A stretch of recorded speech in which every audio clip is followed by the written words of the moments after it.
I never planned on doing any of this.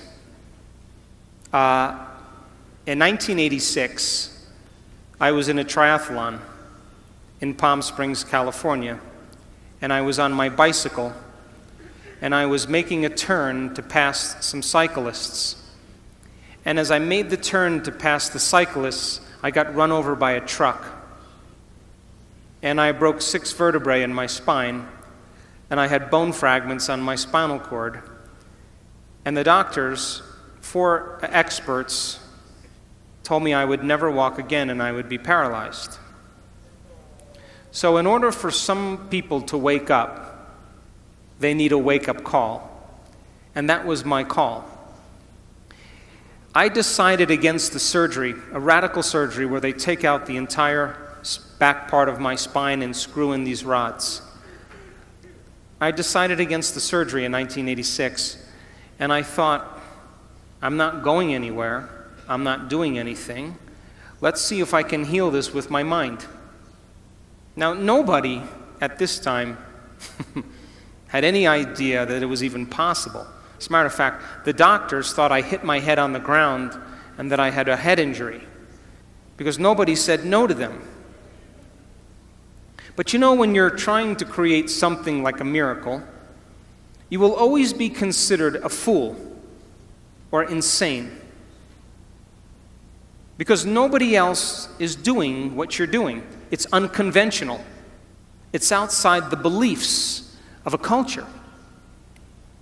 But if you pull it off, you'll be considered a saint, a holy man, a genius, a mystic. And so I was willing to lose everything for a thought or an experience.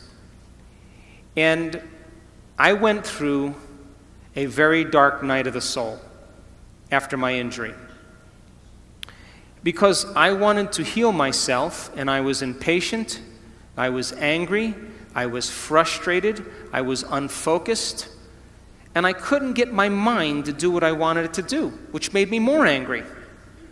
But every day, I had this thought in my head: the power that made the body heals the body. I kept hearing it in my head. The power that made the body heals the body. And so I thought, maybe I can take my attention off of everybody and everything and go within. And let me connect to this power, this intelligence, and begin to give it a plan, a template, a design. And for 6 weeks, I would start doing it every morning. And then I'd think about living in a wheelchair. And then I'd start all over again, and then I'd think, should I sell my house? Should I sell my practice?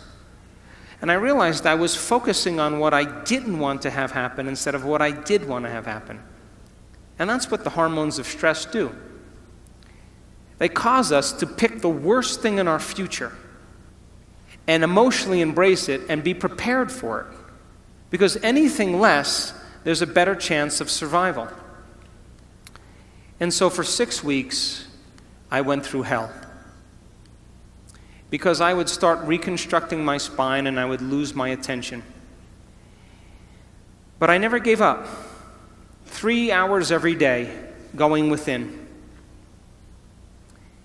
And at the end of 6 weeks, I was able to go through my entire internal process without losing my focus. Because I reasoned that this intelligence, this consciousness had awareness. And awareness is paying attention. So it was paying attention to my thoughts. So just like you know when someone's paying attention to you, they're present with you. And so I had to reconstruct my spine, but when I lost my attention, I would have to stop and start all over again because it wasn't a clear design. And at the end of 6 weeks, I was able to go through the whole thing.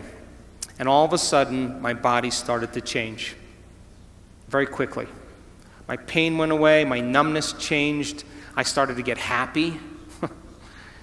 And all of a sudden, I started to notice that I was feeling better. And the moment I began to feel better, I was thinking about what I was doing, and now I did it with more passion and more conviction, more joy. In 10 weeks, I was back on my feet, and at 12 weeks, I was training again. And they came to put me in a body cast from my chin to my waist, and I put the cast on for 5 minutes, and I tossed it. And I just made a deal with myself in those lonely nights where I couldn't sleep.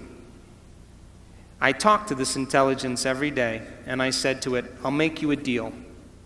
If I'm ever able to walk again, I will spend the rest of my life studying the mind-body connection and studying mind over matter. And since 1986, that's what I've been doing. I started studying people with spontaneous remissions and what it took for them to get healed. I went back to school and got another degree. Then I started teaching people how to do it. And then I got approached by a man that created What the Bleep. And he asked me to be in the movie.